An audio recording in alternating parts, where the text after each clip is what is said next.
guys, this is Beth Avery with the trauma blog here at HealthyPlace, and I want to talk about relationships today.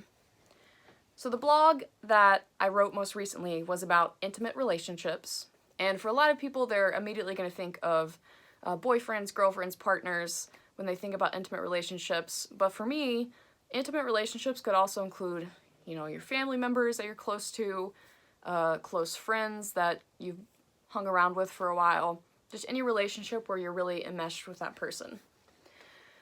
Now, I wrote about how PTSD can be kind of a roadblock when you're building intimate relationships. And I definitely don't want to discourage people who have PTSD and say like, oh, you can't have relationships because you have PTSD. No, that's definitely not true at all, but it is difficult.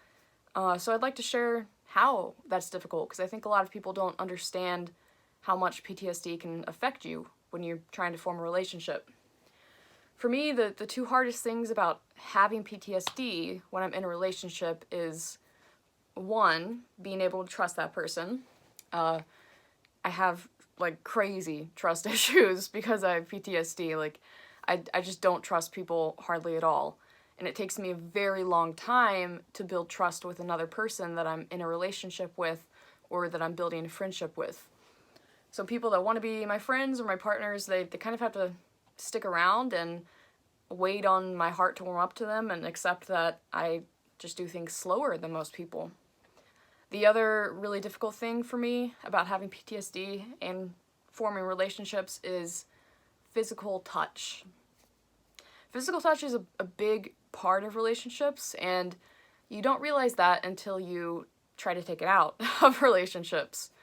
I'm not a huge fan of physical touch. I don't like hugs, I don't like kisses on the cheek, I don't like cuddling, I don't like hand holding. I really don't even like shaking people's hands. Like, any sort of physical touch that I could remove from a relationship, that's what I'm looking for. So, yeah, it's tough. When you think about it, like, your close family members, you hug them, you pat them on the shoulder, there's just physical touch all around. Friendships, you hug each other.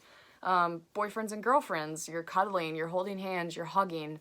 Physical touch is just a huge part of close relationships, especially when the person you're in a relationship with shows love through physical touch, which a lot of people do. That's definitely a hard one. Having PTSD and not wanting to be touched, but wanting to be in loving relationships with other people. But, even though PTSD does present its challenges in relationships, I would also say it does a great job of filtering out people that you probably didn't want to be friends with in the first place, or didn't want to be boyfriend or girlfriend with in the first place. Because people have to be kind of understanding of my situation. They have to accept that it takes me a while to trust others. They have to accept that I view physical touch very differently than most people, and if they can't and they can't put up with it, then ultimately I didn't want to be friends with that person anyway, because I need people in my life who can accept me as I am. And right now I'm a young woman in her 20s suffering from PTSD. That's very unlikely to change anytime soon. So ultimately PTSD kind of filters it out for me. So I would say if you are struggling with PTSD and trying to build relationships, just don't be discouraged. You're definitely not the only one. It is tough, and it's okay to feel frustrated and angry about the situation, but know that not every relationship has to look like the ones you see in Hollywood. Your relationship as someone with PTSD is just as valid as someone who doesn't have mental health issues. Yours might look a little bit different, but that's okay. I mean, it's your relationship, so you can color it however you want to. So share your thoughts in the comments below. I would love to know if you guys have had similar experiences dealing with PTSD and intimate relationships.